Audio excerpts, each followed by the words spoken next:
You must have been seeing this beautiful and cute detachable cape everywhere online lately, and in this tutorial I'll be teaching you how to cut and sew this very cute and lovely detachable cape. This cape is so versatile. It can just transform your outfit from 50 to like 150, and this cape comes in different lengths, as you can see in the video that is playing. I made the one on the right, which is the purple one, and in this tutorial I'll be teaching you how to go about making yours. This cape is way easier to cut and sew than it looks. Like, it's not difficult to cut and sew at all. Without talking too much, let us dive right into the tutorial. The major measurements you need before you can sew this cape is basically the bust, which I'll be using 34. You also need shoulder, which I'll be using 14, and at the same time you need your cape length depending on how long you want it to be. So we'll start by drafting our basic bodice pattern, like half basic bodice pattern. And you know that this particular one I made has a built-up neckline. In most cases this cape used to have a built-up neckline. That was why I skipped 1.5 inch before my starting point. So from the beginning of my pattern paper, I measured 1.5 inch, and then I made that point my starting point. And from that starting point, the next thing I measured was my chest line or my bust line. In this case I used 10. On that bust line I divided the bust by 4, which is 34 divided by 4, and I marked 8.5. The next I did was, on my starting line I divided the shoulder by 2. 14 is the shoulder, I marked 7, and I proceeded to drawing out the armhole curve. For the armhole, I used the armhole, the person's armhole is 16. Then I divided it by 2 and proceeded to marking out my armhole curve. The next I did was to slant my shoulder from the neckline to the armhole. What you will do next is, from the armhole you are going to be adding additional 4 inches to your armhole. So from the armhole you'll be adding 4 inches, and from the bust line you are going to be adding either 4 or 5 inches or even 3 inches, depending on how long you want your detachable cape to be. So you are going to be connecting your shoulder slope to the new 4 inches that you have measured. You extend your shoulder slope line to that new 4 inches, and then you bring it down to the length of the cape. Now for that pointy part, so that it's not too pointy, because you need it to be a little bit curved, you use your curve ruler to curve it. The next you will do is to mark out the neckline. I'll be using neck width of 6 on fold of 2 and measuring 3, and then neck depth of 1 for the back and 3 for the front. But before then, the next I will do is, from that starting line you're going to measure 1 inch upward. That is going to be your built-up neckline. So from that 1 inch above your starting line is where you will start measuring your neck depth, which is 1 for the back and 3 for the front.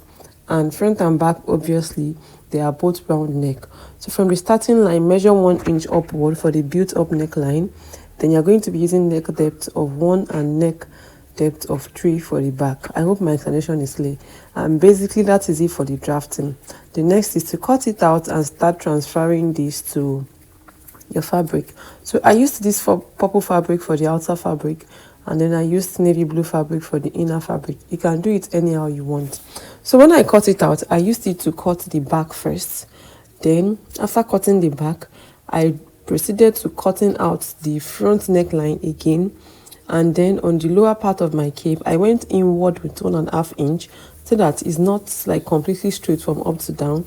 And then I connected it back to the neckline, and I'll proceed to using this pattern to cut out for the front. This is the front now. So you'll be cutting 2 of these, 2 for front, 2 for back, if you want to use the same color of fabric or kind of fabric.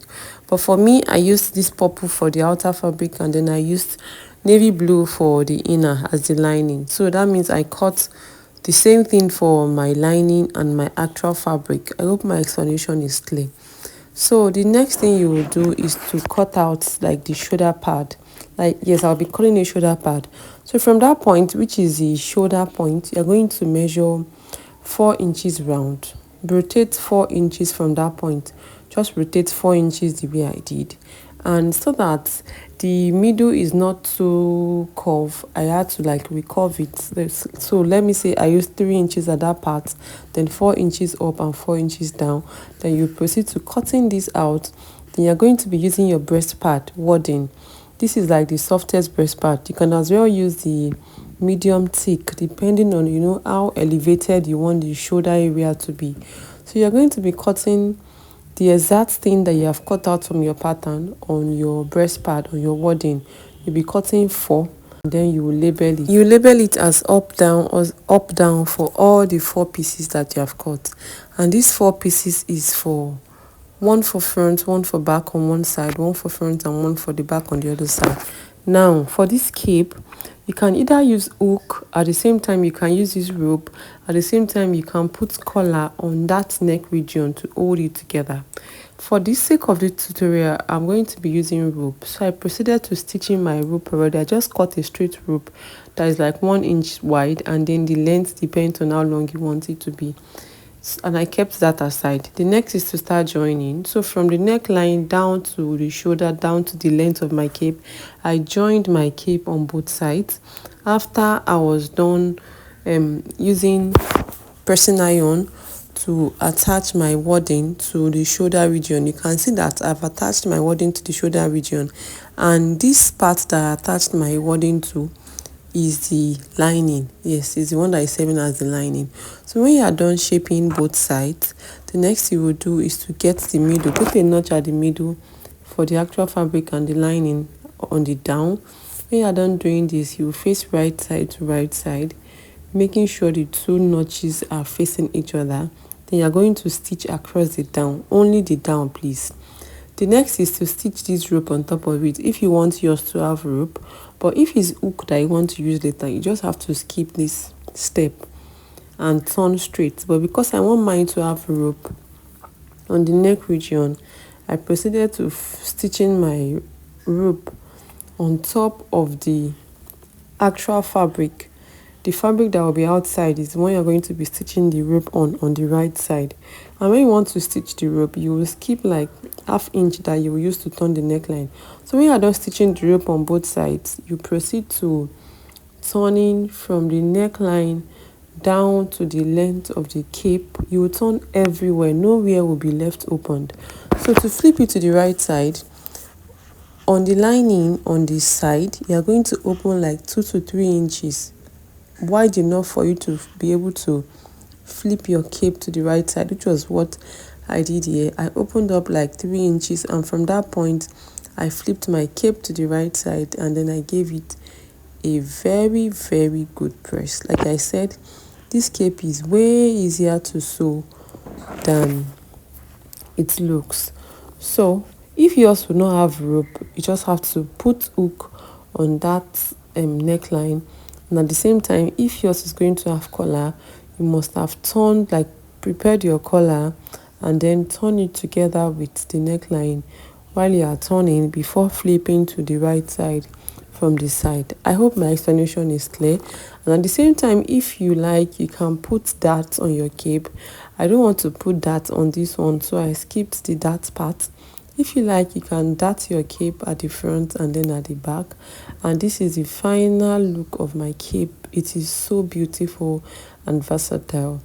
This cape will just transform your outfit from like 20 to 100, believe me. I am Oluwato saying, in case it's the first time you are seeing my channel, and you're welcome. So all my returning subscribers, you're also welcome. In case this is your first time here, do not forget to subscribe, and don't just subscribe. Turn on the notification bell so that YouTube will notify you when I start uploading a new tutorial on this channel, because on this channel I upload sewing tutorials on daily basis. If you have any question, don't forget to ask me down in the comment section. Don't forget to subscribe. Don't forget to give this video a thumbs up.